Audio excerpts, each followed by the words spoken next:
Dad, you might have worked your whole life, but your money is mine now. I am Frank Miller, 73 years old, and those words, those cold, heartless words, came out of the mouth of my own daughter. I swear on the memory of my late wife, I never thought I would hear something so cruel. So listen closely to this story, because what I am about to tell you is going to stir something deep inside you.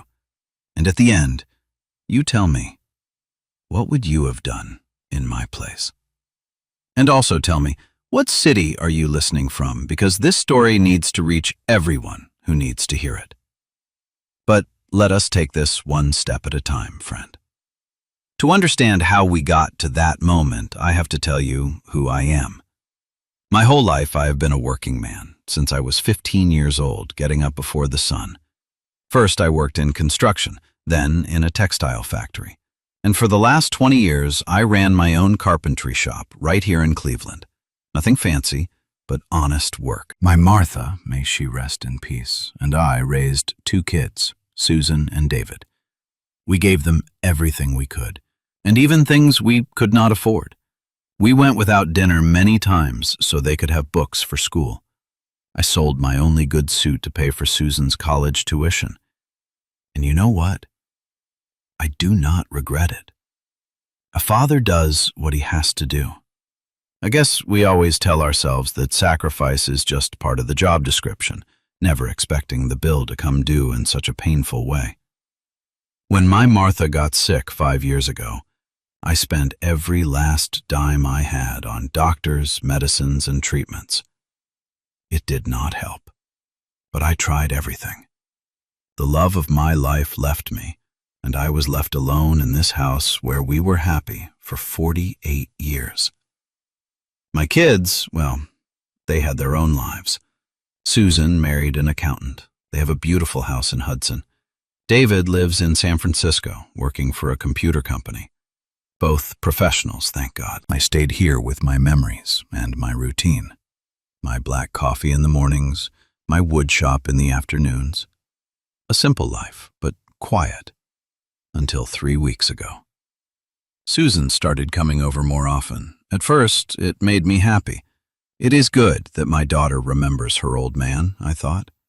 She would arrive with pastries, ask me how I was, and we would talk about the old days. But there was something off about her visits. She was always looking at the house with too much attention, asking strange questions. Dad, do you have all your papers in order?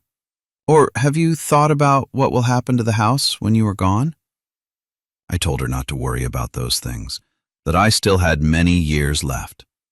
But she insisted.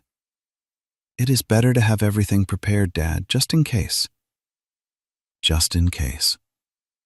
Those words started sounding too often in her mouth. One afternoon, she brought me some brochures. Retirement communities, she called them. Look, Dad, how beautiful they look. They have gardens, activities, people your age. You would not be alone. But I am not alone, I told her. I have my neighbors, I have my shop, I have my house. Yes, Dad, but does this house not seem too big for you alone? And what if something happens to you and nobody notices? She started planting doubts in my head. She started making me feel like a burden, like I was in the way. And me? Me, who had always been strong? I started to doubt. I started thinking that maybe she was right, that maybe I was already too old to take care of myself. It is terrifying how easily the people you love can make you feel small, like your own life is just a problem to be solved. What a fool I was. Last week, she arrived very early, around 7 in the morning. She had some papers in her hand, and that smile that I now know was fake. Dad, I need you to do me a favor, she said. I need you to sign this. The papers looked important, a lot of legal text that I did not understand. What is this, honey? It is to protect you, Dad, so your money and your house are safe. At your age, it is better for someone younger to take charge of everything, just in case something happens to you. Again, that just in case. But I am fine, I told her. Yes, Dad, but you never know. It is better to prevent. Besides, I am an accountant. I know about these things. Trust me. And I trusted her. Of course I trusted her. She was my daughter, the little girl I carried in my arms when she was a baby, the one I taught to ride a bike, the one I helped with math homework for years. I signed without reading carefully. I signed because I thought my daughter was taking care of me. That was the first time I was wrong. Because 2 days later, when I went to the bank to take out money to buy lumber for the shop, that was when I heard those words I told you at the beginning. Dad, you might have worked your whole life, but your money is mine now. And in that moment, friend, my world turned upside down. The day after Susan told me those words, I could not believe what I had heard. I thought maybe I had misunderstood, that my hearing was not working right anymore. Because my own daughter, my own blood, could not have said that to me. But there I was, standing in my kitchen, watching her drive away in her new car. A car that I could never afford working my whole life, but that she had. And I started to understand that something was not right. I did not sleep that night. I stayed in the living room, sitting in the armchair where my Martha and I used to watch the evening news, thinking, remembering every word Susan had said to me in the last few weeks. Just in case, that damn phrase would not leave my head. You spend years building a foundation for your family, never thinking the very people you built it for would use it to bury you. The next morning, I decided to go to the bank. Not because I mistrusted, well, yes, I mistrusted a little, but I needed to know what those papers I signed meant. The bank was 4 blocks from my house. I always walked there. At my 73 years, I still have strong legs. Hard work keeps you that way. I arrived around 10 in the morning. There were a lot of people, as always. I stood in line, waited my turn. When they finally helped me, I told the teller I wanted to check my account. Sure, sir. Give me your account number and an ID. I gave her my papers. She typed on her computer and then looked at me with a weird face. Sir, are you sure about the account number? Of course I'm sure. It is the same account I have had for 20 years. She typed again. She frowned. Sir, this account no longer exists. It was closed 3 days ago. I felt like they had thrown ice water on me.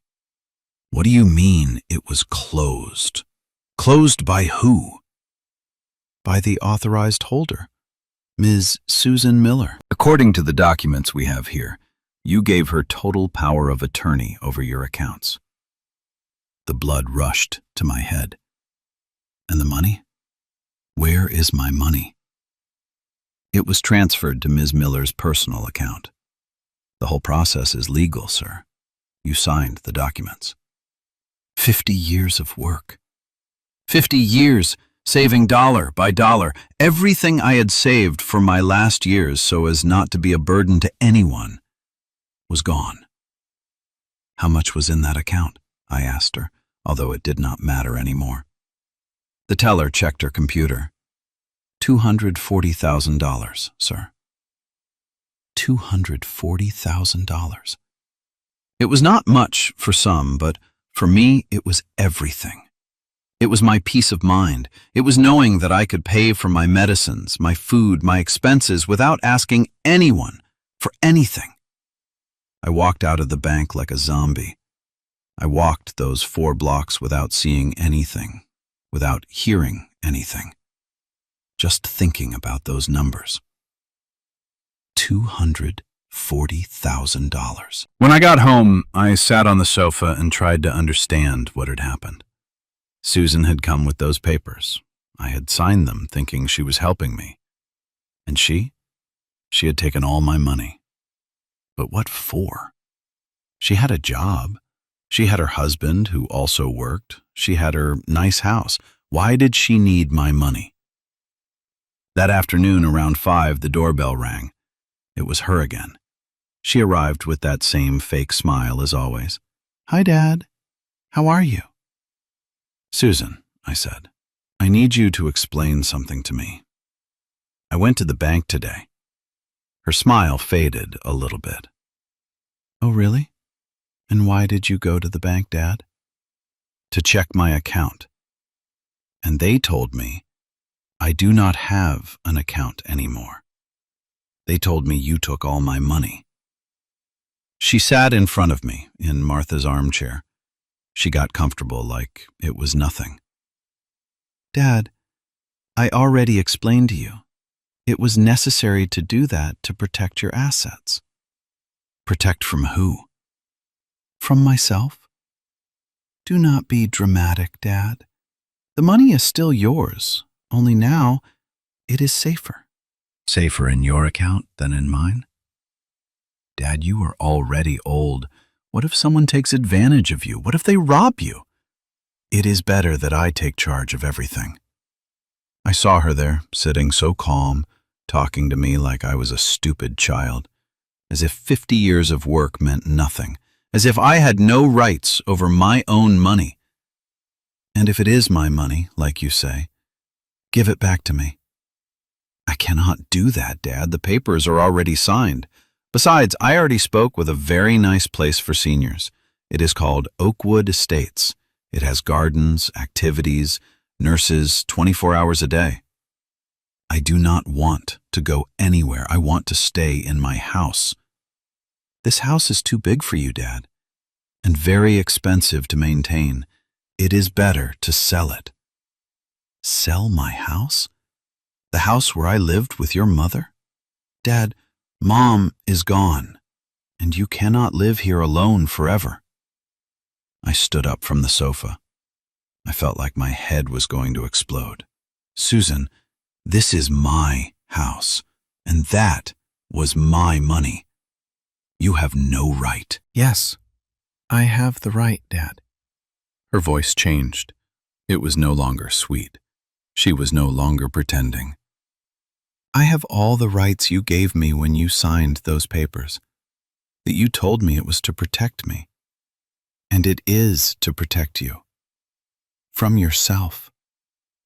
That was when she told me those words that stuck in my soul like daggers.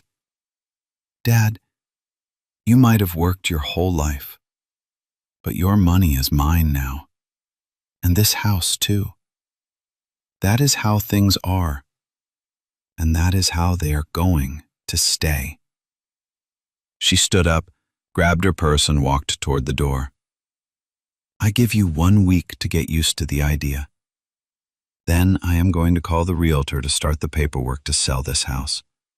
With that money and what you already have saved, well, what I have saved now, you can pay for the residence for many years. And if I do not want to go?" She turned toward me with a smile that froze my blood. "Dad, you do not have a choice anymore. The papers are signed. Legally, I am the owner of everything. You can go the easy way, or I can call Adult Protective Services and tell them an elderly man is living in inadequate conditions." "Are you threatening me?" "No, Dad. I am explaining reality to you." And she left. She left, leaving me standing there, in my house that was no longer mine, with my money that was no longer mine. That night, I did not sleep. I sat in the kitchen looking at the photos of my Martha that I have on the table, thinking about all the sacrifices we made for our children, about all the nights we went without dinner so they would have food, about all the Sundays we did not go out to save money for their education. And I thought about my Martha, about what she would have told me if she had been there. "Frank," she would have said, "do not let them. You have never been one to give up." And she was right. In 73 years of life, I had never let anyone walk over me. Not when I was young and the bosses wanted to pay me less. Not when some clients tried to scam me in the carpentry shop. Not when the doctors told us there was nothing to do for my Martha. And I kept looking for options. Why was I going to start now? Susan thought she had already won, that her dad was a stupid old man who was going to stay quiet, that he was going to accept being sent to a home while she spent the money he had sweated for during 50 years. But she did not know me well. Because that night, while I was sitting in that kitchen where I had eaten breakfast with my wife for 48 years, I started to think, to plan. Susan wanted to play with the rules of paper, with lawyers and legal documents. But I was going to play with the rules of life. And in those rules, I had much more experience than her. The war was just beginning. There is a quiet kind of dangerous that comes over a man when he realizes he has nothing left to lose but his dignity. The next 3 days were the longest of my life, not because I was sad only, but because I was planning. And when a 73-year-old man plans something, friend, he does it with all the experience he has gathered in life. The first thing I did was call my old buddy Ray. He had worked with me in the carpentry shop for 15 years before retiring, but before that, he had been a police officer for 20 years. If anyone knew how to investigate things, it was him. "Frank," he said when I told him everything, "are you sure about what you are telling me? It is not possible that Susan did that. As sure as my Martha is no longer with us, buddy." There was a long silence on the other end of the phone. "And what do you plan to do?" "I need you to help me investigate some things. You know how to do those things." "I do not." "Investigate what?" "I want to know what she is spending my money on. I want to know why she needed $240,000 so urgently. And I want to know if I am the only fool she has done this to." Ray stayed quiet another while. Then he sighed. "Give me 2 days, buddy. And get ready, because if what you suspect is true, you are not going to like what we are going to find." While I waited, I decided to do my own investigation. Susan thought her dad was an old man who understood nothing about modern life. But she forgot something important. In the carpentry shop, I had learned to work with computers to keep the accounts and look for designs. And my neighbor Tommy, who is like 30 years old, had taught me to use that thing they call social media. At first, I did not see the point, but now it was going to be very useful. I looked for Susan's profile on Facebook. There she was, smiling in all the photos as if she were the happiest person in the world. But when I started checking her photos from the last few weeks properly, that was when I started to understand everything. Photos in expensive restaurants, her and her husband toasting with wines that cost more than what I earned in a week, photos of designer bags, new shoes, a watch that looked extremely expensive on her husband's wrist. And the photo that hurt me the most, her in a jewelry store showing off some diamond earrings, celebrating that we can finally treat ourselves, the comment said. With my money. With the money I had sweated for during 50 years. She was treating herself. But that wasn't all. I kept checking and I found something that froze my blood. A conversation in the comments of one of her photos. A friend wrote to her, "So good that the thing with your dad finally got resolved. You had already told me he was too stubborn to understand what was best for him." And Susan answered, "Yes, in the end it was easier than I thought. Old people are very trusting when they think you are taking care of them." Old people are very trusting. Those words hit me right in the gut. That is how she saw me, as a trusting old man she could take advantage of. On the third day, Ray arrived at my house. He had a face I knew well, the same face he put on when he was a cop and had to give bad news to someone. "Sit down, buddy," he said, "and brace yourself." He sat in the armchair, took some papers out of his bag, and started talking. "Susan and her husband have debt, Frank. A lot of debt. The nice house they have in Hudson, they owe the whole thing. The new car she has, they owe it. the credit cards, all maxed out. But how, if they both work? Yes, they work, but they spend more than they earn, much more. They are living a life they cannot afford. He showed me some papers he had obtained. Do not ask me how, but Ray always had his contacts. They owe more than $650,000, buddy. Between the mortgage, the cars, the cards, they are drowning. $650,000. And I thought $240,000 was a lot of money, and that is why she needed my money. Your money was only to get out of the immediate jam, to pay some cards and not ruin their credit score. But what she really needs is to sell your house. That was when I understood the whole plan. Susan had not only stolen my savings, she had stolen my house too. And all to maintain a life of lies. A life she could not pay for. There is more, Ray told me. More? What can be worse than this?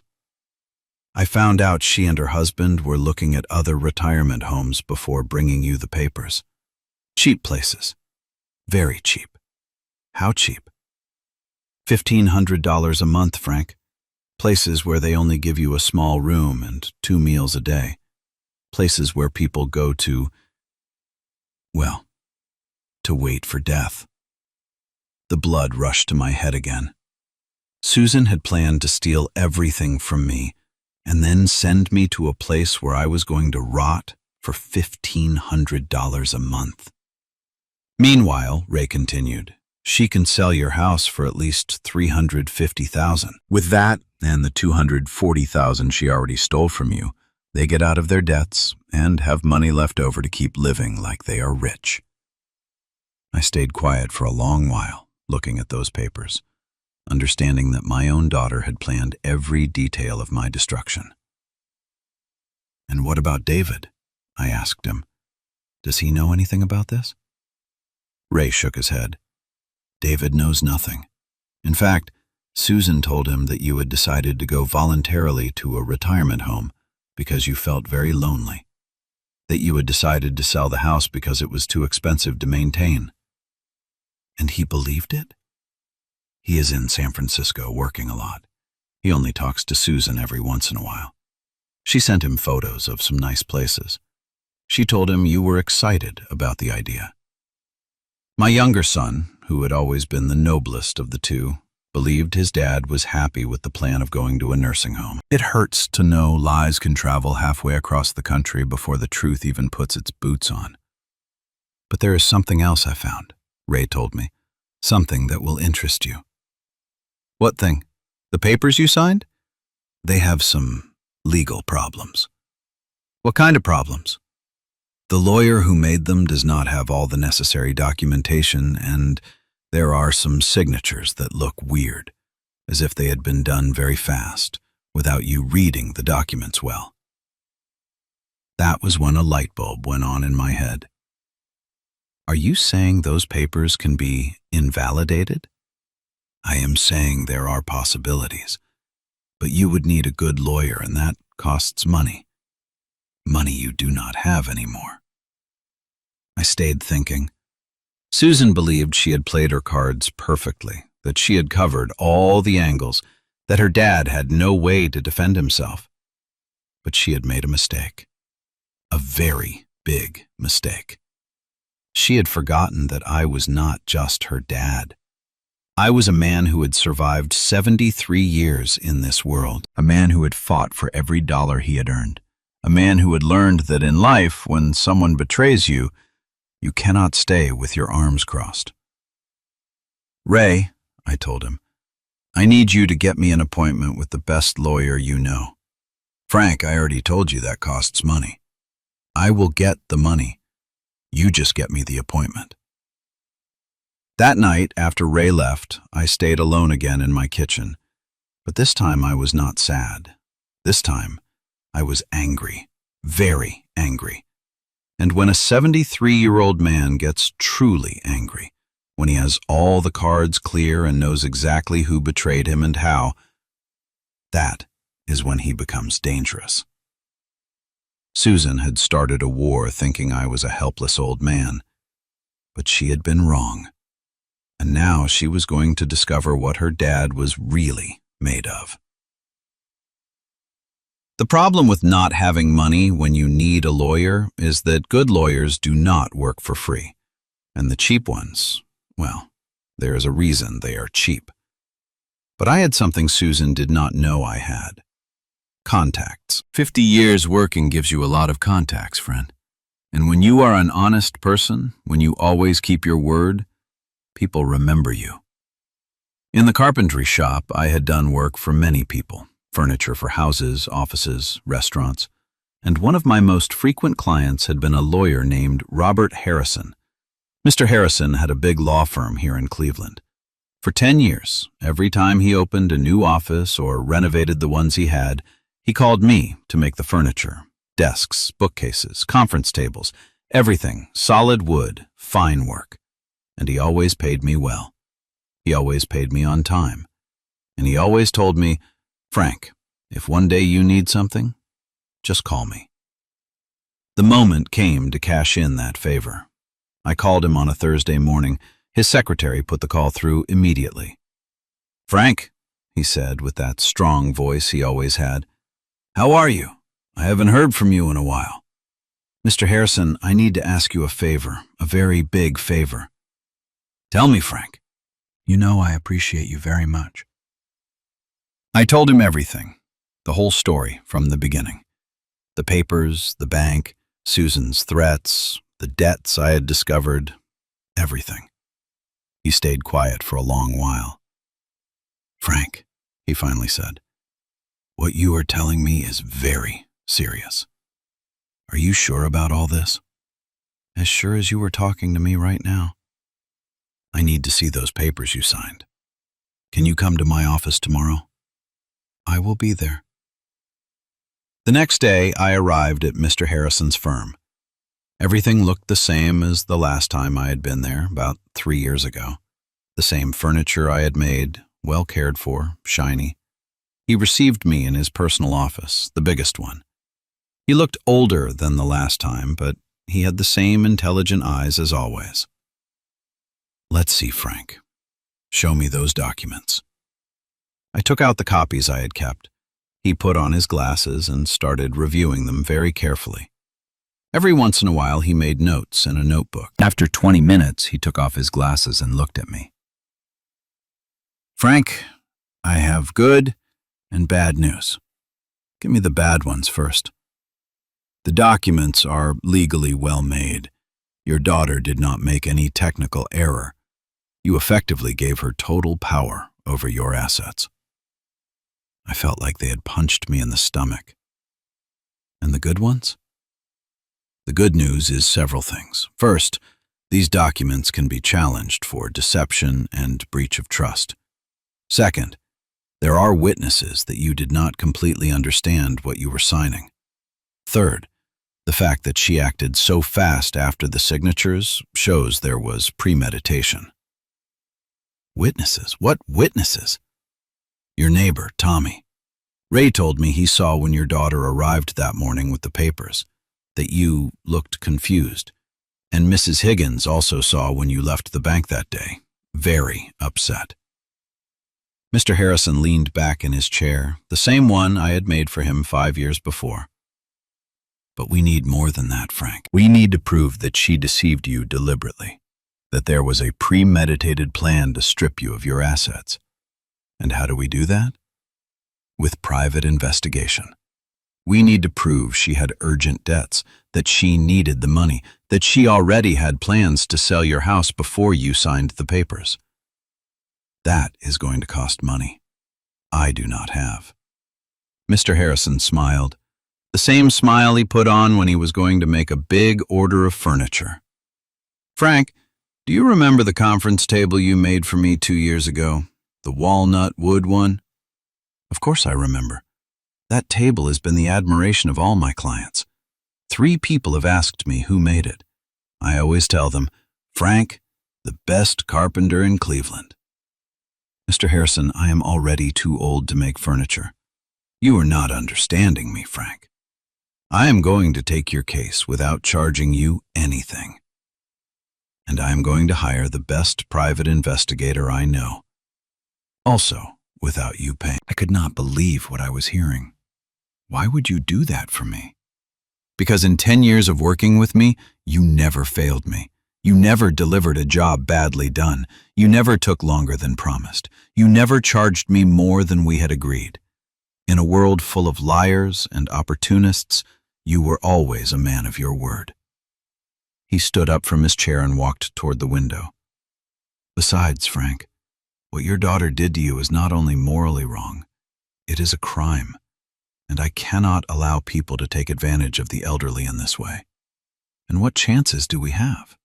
Good, very good, but I need you to promise me something, whatever it is, that you are going to follow my instructions to the letter, that you cannot do anything on your own, that you are going to let me handle everything legally.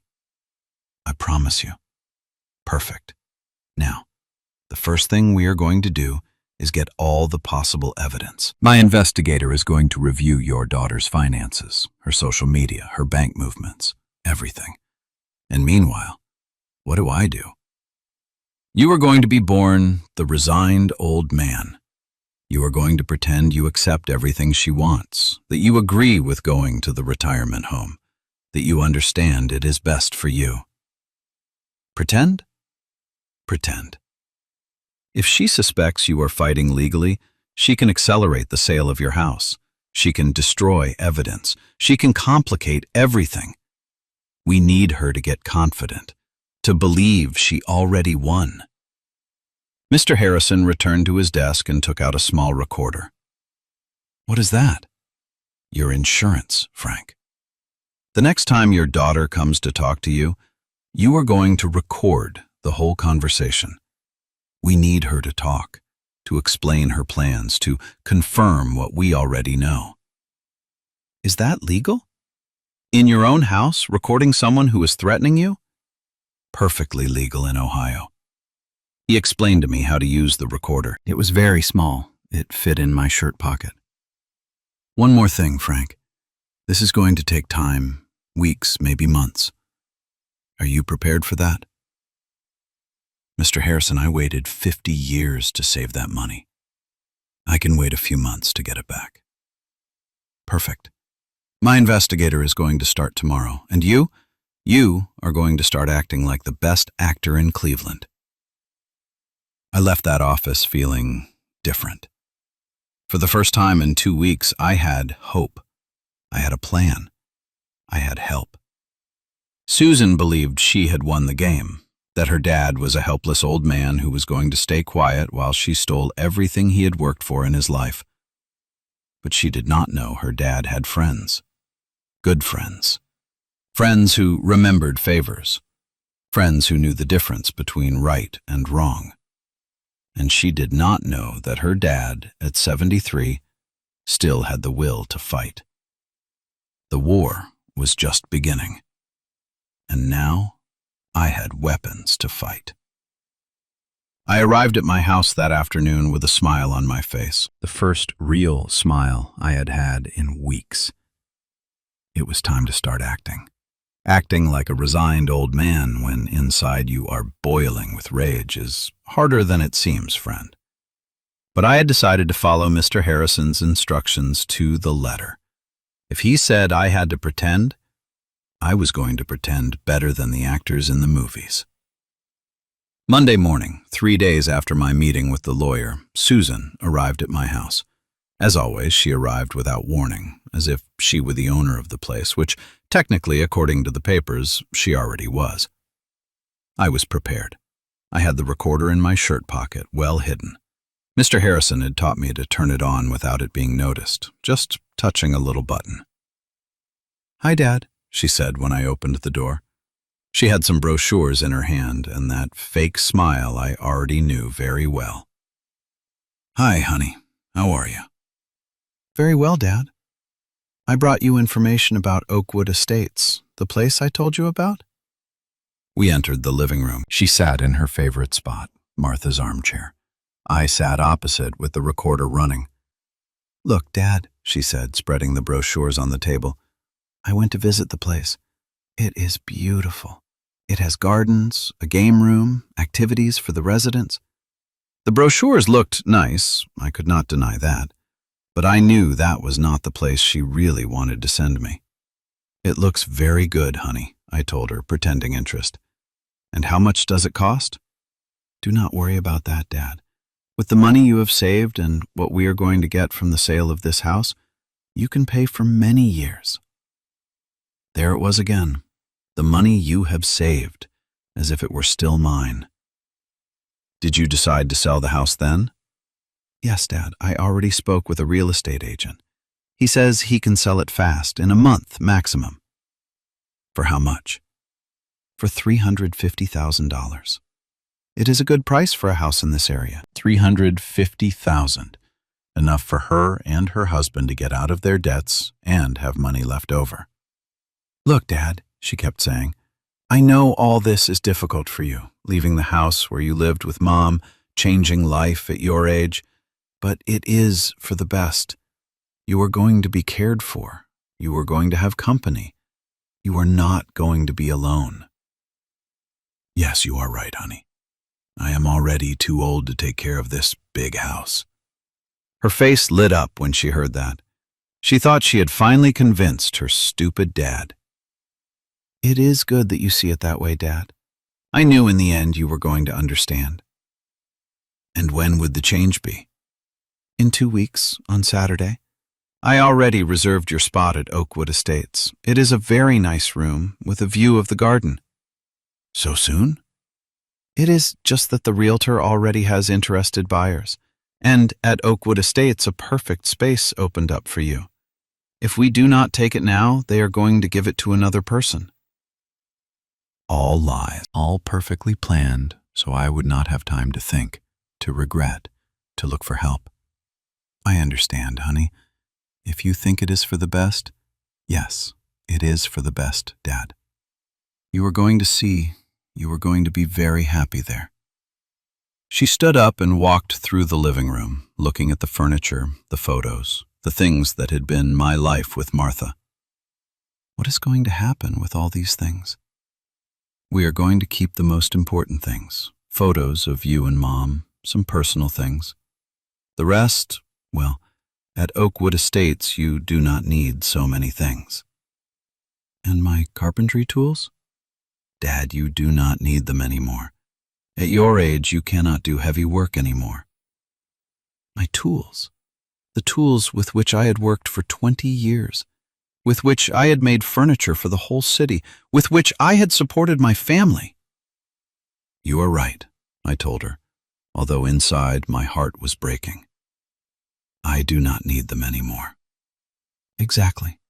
I'm going to talk to some young carpenters to see if they are interested. So at least they serve for something, selling my tools as if they were scrap metal, as if 50 years of work meant nothing. But I kept acting. It seems fine to me, honey. You know what you're doing. She sat down again, but now she looked more relaxed, more confident. Dad, there is another thing we have to talk about. What thing? The money. Your money. Here came the good part. I slyly touched the button of the recorder to make sure it was working. What happens with my money?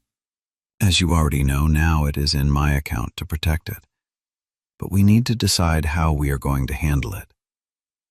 How we are going to handle it? Yes. Oakwood Estates costs $6,000 a month. With your money and the sale of the house, you can pay about 15 years, maybe 20 if we manage well. $6,000 a month. 4 times more than what the cheap place cost where she really wanted to send me. Sounds good, honey. But there is a problem, Dad. What problem? If the money is in your name, every month we have to make transfers, fill out papers, go to the bank. It is very complicated. And at your age, with the memory problems you're starting to have. What memory problems? Dad, the other day I asked you for your grandson's name, and you took a while to remember. Lie. I remembered perfectly my grandson's name. His name was Danny, and he was 12 years old. You're right. I told her. Sometimes I forget things. Exactly. That is why it is better that the money stays where it is in my account, so I can pay Oakwood Estates directly every month without complications. And if I need money for my personal things, you tell me and I give you what you need. But do not worry. At Oakwood Estates, everything is included. Food, medicines, activities. You are not going to need much money. There was the whole plan perfectly clear. She was going to keep my money to manage it, but I was never going to see it. And if I needed something, I had to ask her for permission like I was a child. It seems fine to me, honey. You understand these things better than me? Yes, Dad. I am an accountant. That is what I studied for. She studied with my money, to steal my money. And what does David think of all this? David agrees. I spoke with him last week. He also believes it is best for you. Did you tell him about Oakwood Estates? Yes, I sent him photos. He loved it. He says it looks like a place where you are going to be very happy. More lies. David had seen photos of Oakwood Estates, not the cheap place where she was really going to send me. And when is he coming to visit me? Oh, Dad, you know how David is.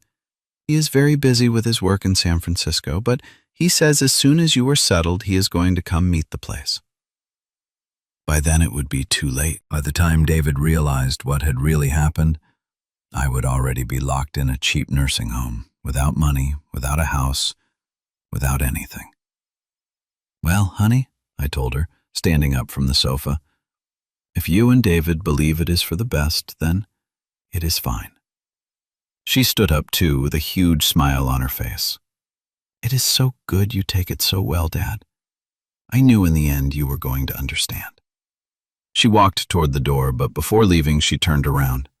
Oh, Dad, one more thing. What? Do not tell any of the neighbors about Oakwood Estates yet. You know how gossipy people are. It is better they find out when you are already settled. She did not want the neighbors to know because she knew they were going to ask questions. They were going to want to know why I was leaving, where I was going, if I really wanted to go. Whatever you say, honey. Perfect. I will see you Saturday early to help you pack your things. And she left. She left thinking she had won completely, that her stupid dad had accepted her entire plan without a peep. As soon as I closed the door, I turned off the recorder. 40 minutes of conversation where she had confessed everything, her plans, her lies, her real intentions. 40 minutes that were going to cost her very dearly. That night, I called Mr. Harrison and told him everything. Perfect, Frank. With that recording, we have clear evidence of deception and abuse of trust. Tomorrow, we are going to listen to it completely, and we are going to prepare the lawsuit. Do we have enough? Almost. My investigator found more things. Susan asked for 3 different loans in the last month, all denied because of her bad credit history. And we found the contracts of the real place where they wanted to send you. What real place? It is called City View Care Center. $1,500 a month, a small room, no private bath, 2 meals a day. Nothing to do with Oakwood Estates. $1,500. Not even the $3,000 Ray had calculated. Mr. Harrison, I told him, I want that girl to pay for everything she has done to me. She is going to pay, Frank. We are going to take back everything she stole, and besides, she is going to have to pay damages. She is going to learn that you do not play with your parents. I hung up the phone that night feeling better than in weeks. Susan believed that on Saturday she was going to take me out of my house forever. But on Saturday, I was going to give her the surprise of her life. Friday night I could not sleep, not because I was nervous, but because I was excited. After 3 weeks of my own daughter treating me like a stupid old man, finally the moment of truth had arrived. Mr. Harrison had worked all week. His investigator had found everything we needed. Susan's debts, the denied loans, the photos on social media spending my money, the contracts of the cheap nursing home. Everything. And best of all, he had gotten a court order to freeze my money. Susan could not touch a penny until the case was resolved. Frank, he had told me on Thursday, tomorrow is going to be a very special day. Are you ready? More ready than ever, Mr. Harrison. The plan was perfect. Susan was going to arrive at 9 in the morning, as we had agreed, but she was not going to find a resigned old man packing his things. She was going to find a surprise she was never going to forget. Saturday, I got up at 6, as always, but that morning my coffee tasted different. It tasted like victory. At 8, Mr. Harrison arrived with 2 more people, a court officer and the private investigator. Ray also arrived. He did not want to miss the show. "How do you feel, Frank?" Mr. Harrison asked me. "Like it is my birthday and Christmas at the same time." At 8:50, my phone rang. It was Susan. "Dad, I am arriving. Do you have your things packed?" "Yes, honey." "Everything ready?" "Perfect. In 2 hours, you are going to be settled in your new home." If she knew what new home awaited her. At 9 on the dot, the doorbell rang. I opened the door with my best face of a resigned old man. "Hi, Dad. Ready for your new life?" "Hi, honey." "Yes. Ready." She entered the living room, and that was where her smile ended, because there were Mr. Harrison, the court officer, the investigator, and Ray. "Who are these people, Dad?" "Susan," I said, and for the first time in 3 weeks I used my real voice, my voice of a man who does not give up. "I introduce you to Robert Harrison, my lawyer." She turned pale as a sheet. "Your lawyer? Why do you need a lawyer?" Mr. Harrison stood up and handed her some papers. "Ms. Miller, I am your father's attorney, and I have a court order to recover all the assets you stole from him." "Stole? I did not steal anything. My dad gave me everything voluntarily." "Voluntarily?" I said. Voluntarily, after you tricked me, after you told me it was to protect me? Dad, do you not understand? Everything I did was for your own good." "For my own good?" I took the recorder out of my pocket. "Like when you told me that the money I worked 50 years for was now yours?" I pressed play on the recorder. Her own voice filled the room. "Dad, you might have worked your whole life, but your money is mine now. And this house, too. That is how things are." Her face changed completely. She was no longer the sweet daughter pretending to care for her dad. Now she was the real Susan. "That is taken out of context," she said. "Taken out of context?" The recording continued with her voice. "As you already know, now it is in my account to protect it. But the money is going to stay where it is, in my account, so I can pay Oakwood Estates directly every month."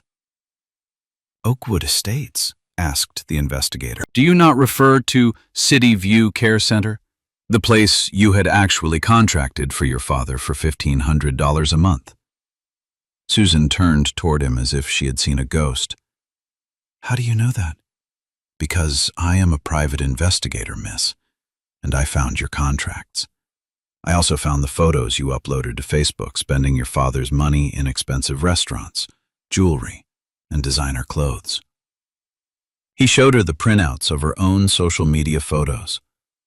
"I also found your debts," continued the investigator. $650,000 between mortgage, credit cards, and personal loans. That is private." "Not when it is related to a crime of abuse of trust," said Mr. Harrison. "And now, I am going to explain what is going to happen." He took more papers out of his briefcase. "First, this court order immediately freezes all the money you stole from your father's account. You cannot touch a dime." "You cannot do that." "Second, this other court order voids all the documents your father signed under deception. The house goes back to being his." "That is impossible. The papers are well made. The papers are well made, but they were obtained through fraud. Your father has witnesses that you deceived him, and we have the recording where you yourself confess your true intentions. Susan let herself fall onto the sofa. She was no longer the confident woman who had arrived an hour before. Third, continued Mr. Harrison, we have evidence that you planned all this weeks in advance.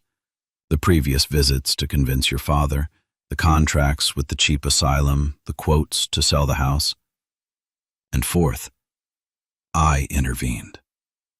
Now the whole family is going to know what kind of person you really are.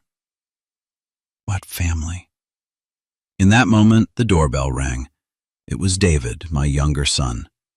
Mr. Harrison had contacted him and explained the whole situation. When David entered and saw the scene, he immediately understood what was happening. Is it true everything the lawyer told me on the phone? He asked me. Every word, I answered. David turned toward his sister with a face I had never seen on him. How could you do this to Dad? David, you do not understand. Dad is already old. He needs someone to take charge. Dad is perfectly fine. What he needed was for his daughter to take care of him, not to rob him. I did not rob him. Oh, no? David was furious.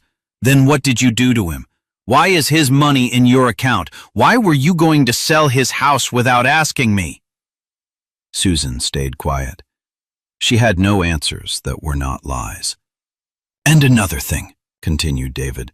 You sent me photos of Oakwood Estates, a place that costs $6,000 a month, but the lawyer showed me the contract for the real place, $1,500. Where were the other $4,500 going to stay? Total silence. They were going to stay in your purse, right? Like everything else. Mr. Harrison approached Susan. Mrs. Miller, I am going to explain what your options are. You can immediately return all your father's money and sign the reversion of the documents voluntarily. Or you can wait for the judge to decide, and then not only are you going to have to return everything, but also you are going to pay a considerable fine and can face criminal charges for abuse of trust. Criminal charges. Stealing from an elderly person through deception is a serious crime. You can go to jail. Susan started to cry, but they were not tears of regret. They were tears of anger because her plan had failed. This is not fair, she said between sobs. I only wanted to help my dad. Help me? I got up from the sofa. Help me by sending me to a cheap asylum while you spent my money on luxuries? Help me by lying to your brother? Help me by trying to sell the house where I lived with your mother? Dad? Do not call me Dad. A dad is someone you respect, someone you care for, someone you love, not someone you take advantage of. David approached her. Susan, you have two options. You do what the lawyer says right now, or I personally am going to make sure the whole family knows what you did to Dad. Cousins, uncles, everyone. And all the neighbors too, added Ray, because I am going to make sure that in this neighborhood, everyone knows what kind of daughter you are. Susan wiped her tears and looked at us all with hate. Fine. I am going to sign the papers. But not because I am sorry, but because you leave me no other option. It does not matter why you do it, I told her. The important thing is that you do it. Mr. Harrison took out the final documents. Here, you have to sign to return all the money to your father's account. Here, to annul the powers he had given you. And here, to transfer the house back to his name. Susan signed every paper as if they were pulling her teeth. When she finished, Mr. Harrison put away all the documents. Perfect. Monday morning, all the money is going to be back in Mr. Miller's account, and the house is legally in his name again. Susan got up to leave, but before reaching the door, she turned around. Dad, Someday you are going to understand that I only wanted what was best for you. Susan, I told her, someday you are going to understand that what was best for me was having a daughter who loved me for real, not one who stole from me. And she left. She left knowing she had lost everything: the money, the house, her brother's respect, and forever, her father's love. When the door closed, I sat on my sofa and breathed deep. For the first time in 3 weeks, I felt free again. Monday morning, I went to the bank as if it were the most important day of my life. And maybe it was. Mr. Harrison accompanied me to make sure everything was in order.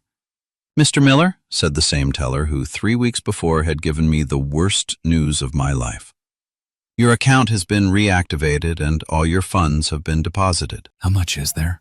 I asked her, although I already knew the answer. $240,000, plus the interest generated. In total, $242,400. $2,400 more than what I had before. Susan had had to pay even the interest of her theft. "Do you want your printed statement?" the teller asked me. "Yes, please." When I saw those numbers on the paper, when I saw that my account had money again, when I saw that my name was again as the sole holder, I felt like crying, but this time from happiness. We left the bank and Mr. Harrison put his hand on my shoulder. "How do you feel, Mr. Miller?" "Like I was born again, Mr. Harrison. This is just the beginning. Susan is also going to have to pay you damages for the suffering she caused you. We are talking about at least another $50,000. $50,000 more. Money she was going to have to take out of her own pockets to pay me. And what is going to happen with her debts?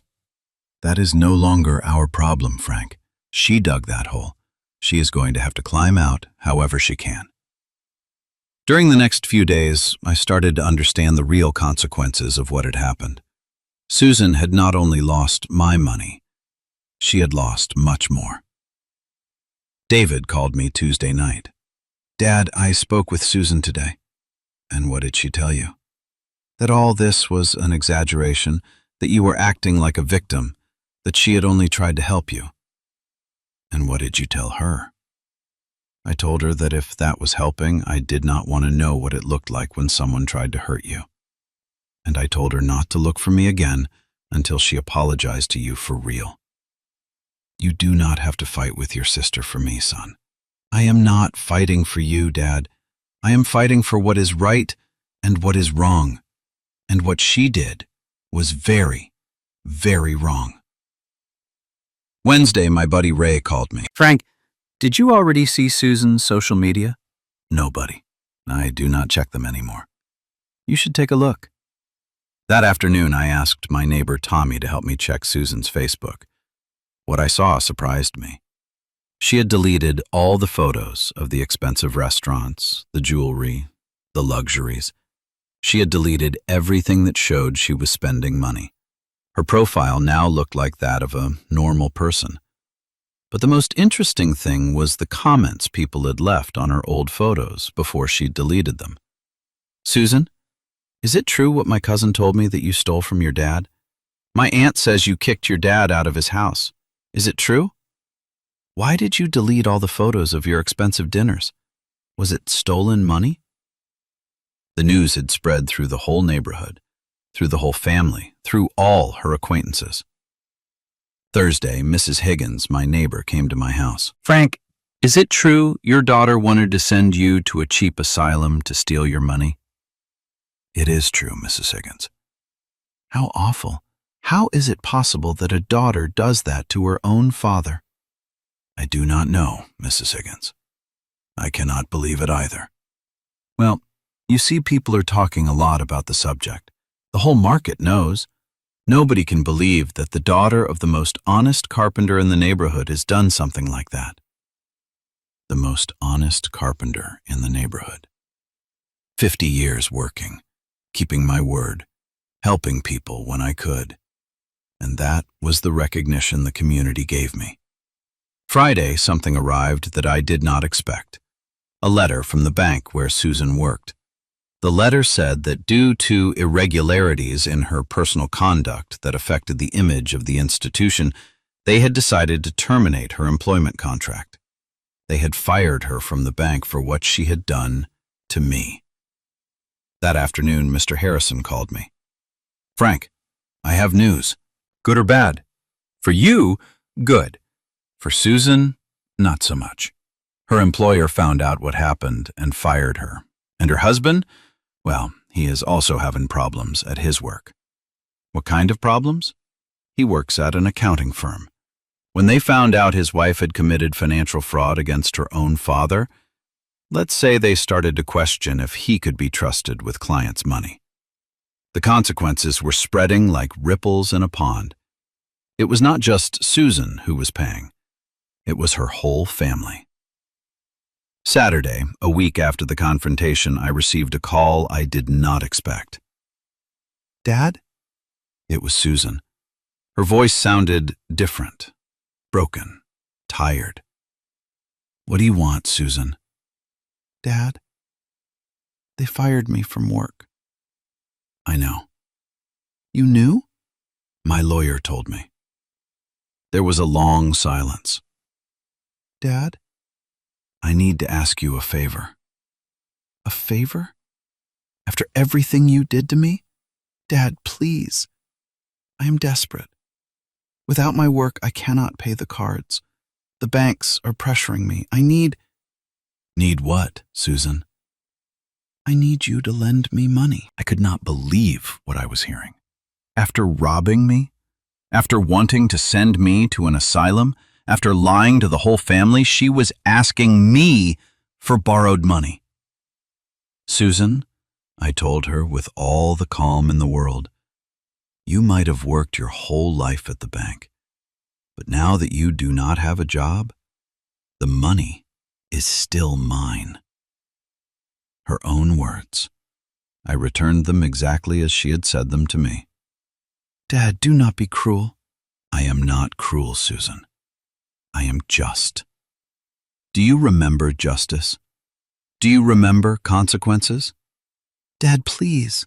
"Susan, when you decided to rob me, you knew there were consequences. When you decided to lie, you knew there were consequences. When you decided to treat your father as if he were a nuisance, you knew there were consequences." "But Dad—" "Now you are living those consequences, and it is not my problem." "Are you not going to help me?" "I am going to give you the same kind of help you gave me. I'm going to send you to a cheap place where they take care of you, and I am going to manage your money. Does that sound good?" She stayed quiet. "It does not sound good." "How weird. It did not seem right to me either when you wanted to do it to me." "Dad, I am your daughter." "Daughters take care of their parents, Susan. They do not rob them. You decided not to be my daughter when you decided to rob me. Now live with that decision." And I hung up the phone. That night, I sat in my kitchen drinking my coffee as always, but everything was different. My money was in my account. My house was mine again, and my dignity had returned. Susan was paying the price for her actions, and I was at peace with that. Because sometimes, son, justice does not come from the sky. Sometimes you have to build it yourself, with patience, with intelligence, and with the help of good people.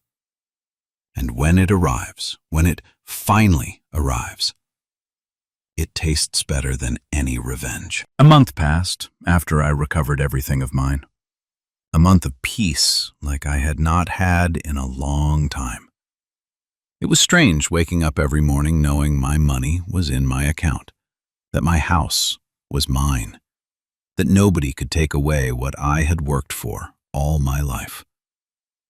But the biggest peace was another one, knowing that I no longer had to pretend. I no longer had to act like the resigned old man who accepts everything.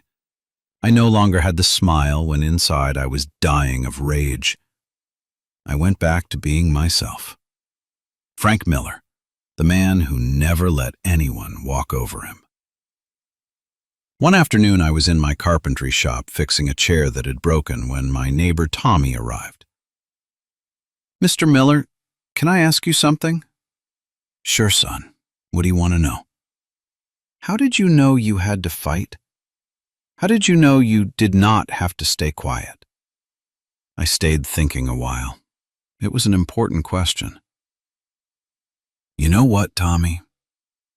At first, I did think about staying quiet. I thought maybe I had to accept what was happening to me, that maybe I was too old to fight." "And what made you change your opinion? My Martha, your wife?" "Yes, one night when I was saddest, I remembered something she always told me. Frank, the day you stop fighting for what is yours, that day you stop being yourself." Tommy sat on a bench I had made years ago. She was right, Mr. Miller. She always was, son. And I realized that if I did not fight, not only was I betraying everything I had worked for in my life, I was also betraying her memory.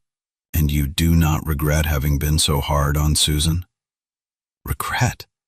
Tommy, she robbed me. She lied to me. She wanted to send me to a cheap asylum to keep my money.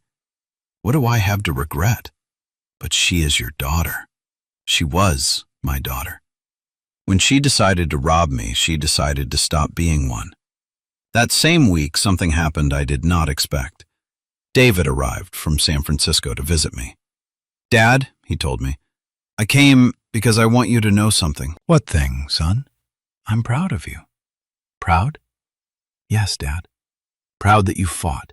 Proud that you did not give up. Proud that you taught Susan that actions have consequences. Do you not think I was very hard on her?" "Hard? Dad, she was going to take everything from you. She was going to send you to a horrible place to keep the money you sweated for 50 years. You were not hard. You were just." David stayed with me 3 days. We talked about many things. About his mom, about his work, about his plans. But above all, we talked about what had happened. "Dad, there is something I have to tell you." "What is it?" "Susan has been calling me. She wants me to talk to you. That I ask you to forgive her." "And what did you tell her?" "I told her forgiveness is not asked for over the phone. That if she was really sorry, she should come herself to ask you for it." "And what did she answer?" "That she could not look you in the face. That she was very ashamed." "Well, let her live with that shame, just like I had to live with the betrayal." A month and a half after the judgment, Mr. Harrison called me. "Frank, I have good news. The judge decided on damages and losses." "How much?" $75,000. Susan has to pay you that amount for the emotional damage she caused you. $75,000 more. Money she was going to have to get from wherever to pay me. And if she cannot pay, then they are going to seize her assets, her car, her furniture, whatever is necessary. 2 days later, I received a check for the $75,000. I do not know where Susan got it, but she paid it. With that money, I did something I had been thinking about since the whole problem ended. I went to the bank and opened a special savings account. "What is this account for, Mr. Miller?" the manager asked me. "For my grandson, for Danny, David's son.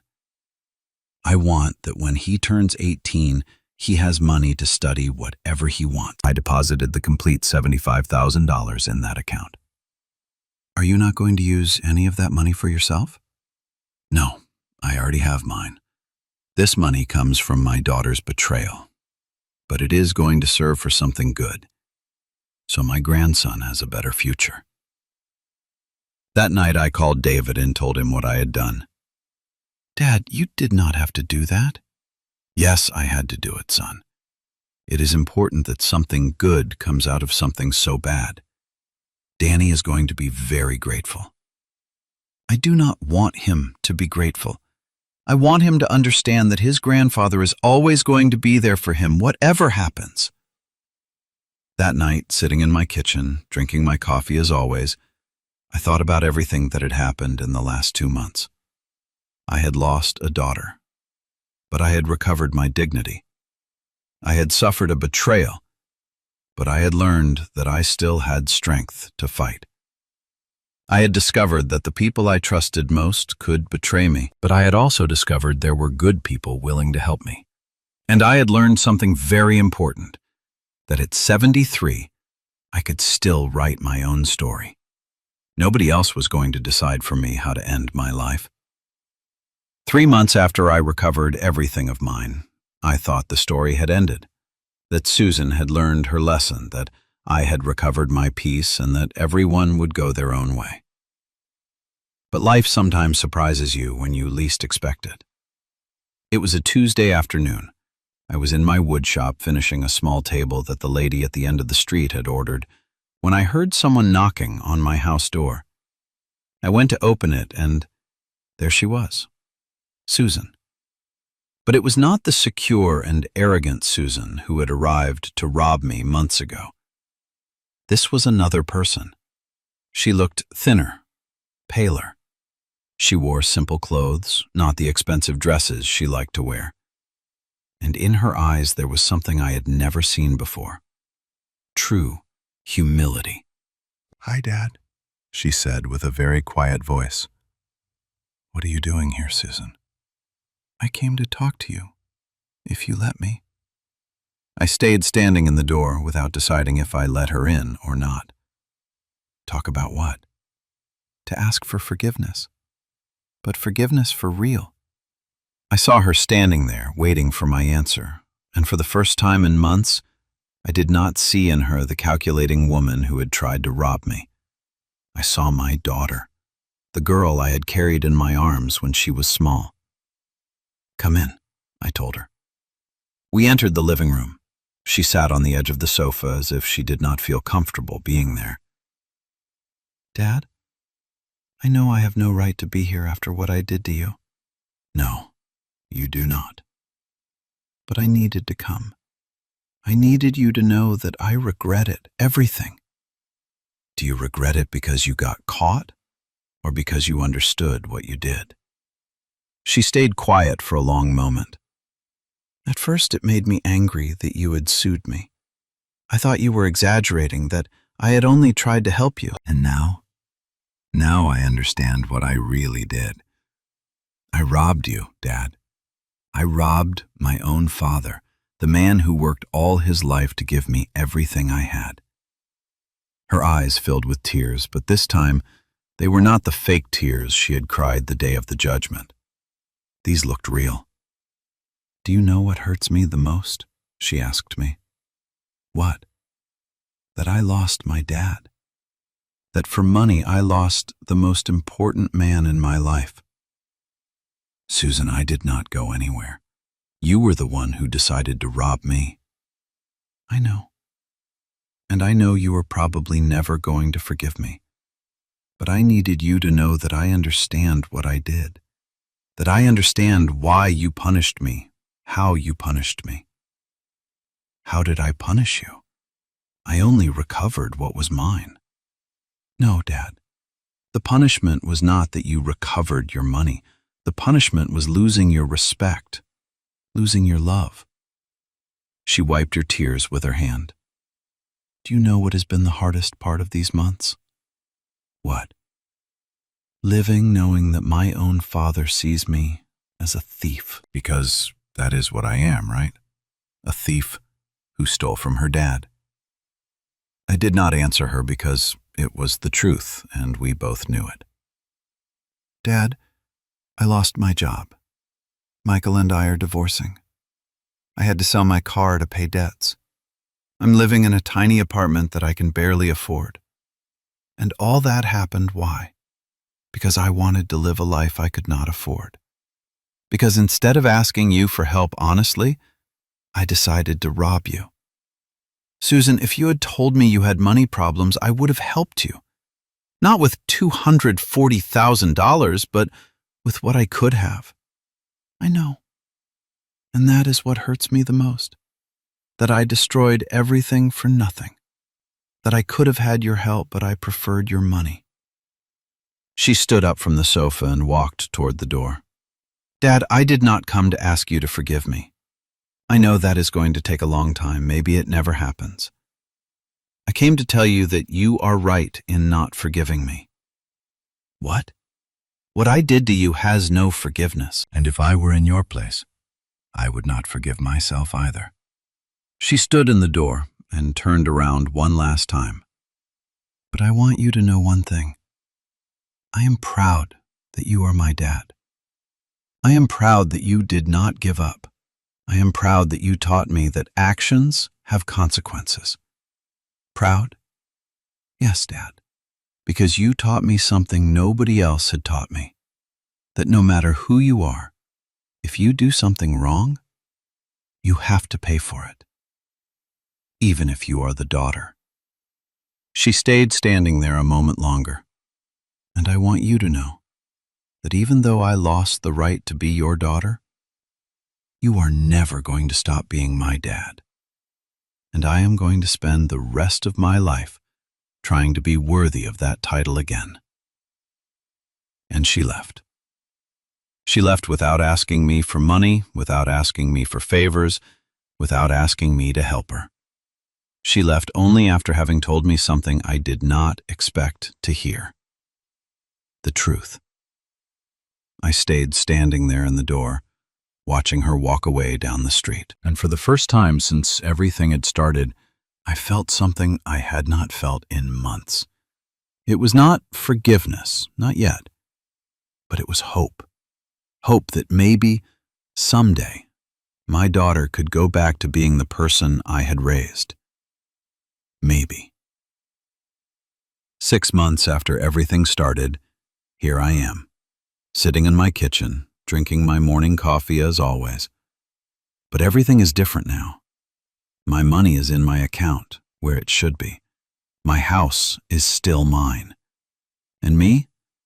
I went back to being the man I had been all my life. Someone who does not let anyone walk over him. Do you know what I have learned in these months, friend? That age does not make you helpless. That being 73 years old does not mean you have to accept everything they do to you.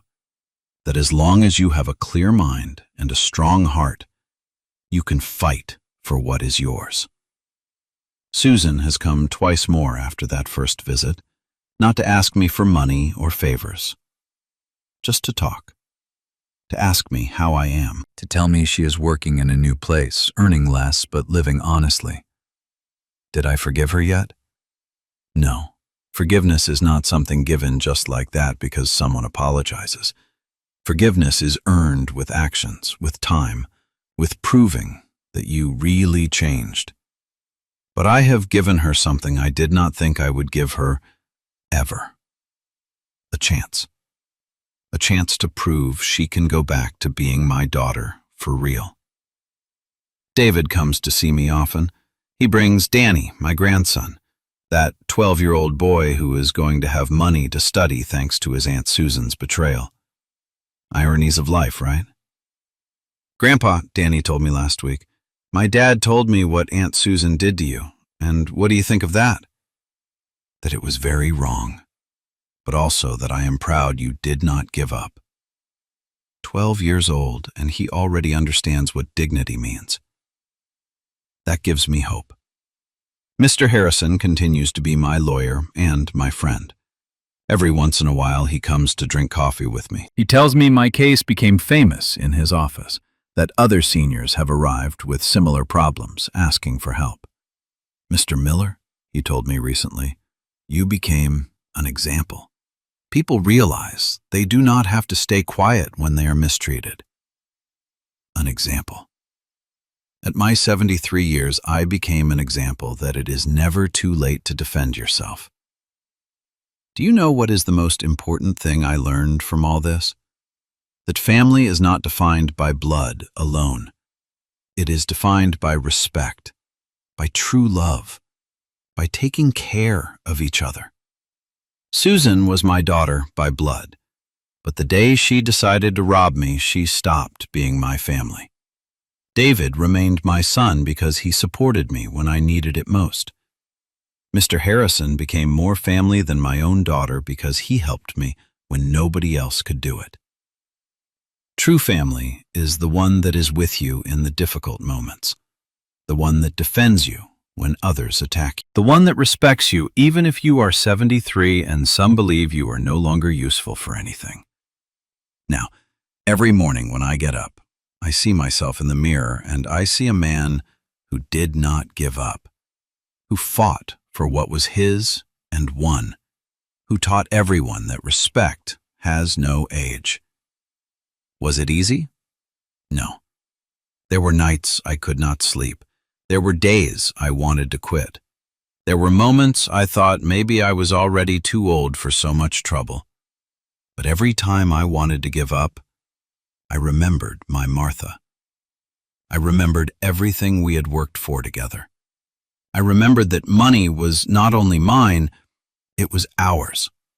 It was from 50 years of early mornings, of sacrifices, of dreams fulfilled dollar by dollar. And I remembered something more important, that if I let them this time, I was going to keep letting them the rest of my life. Now I live calm, not because I do not have problems, but because I know if problems come, I am going to know how to face them, like I did this time, like I will do the times that are necessary. Because you know what, friend? Dignity is not negotiated. Respect is not given away, and what is yours is yours.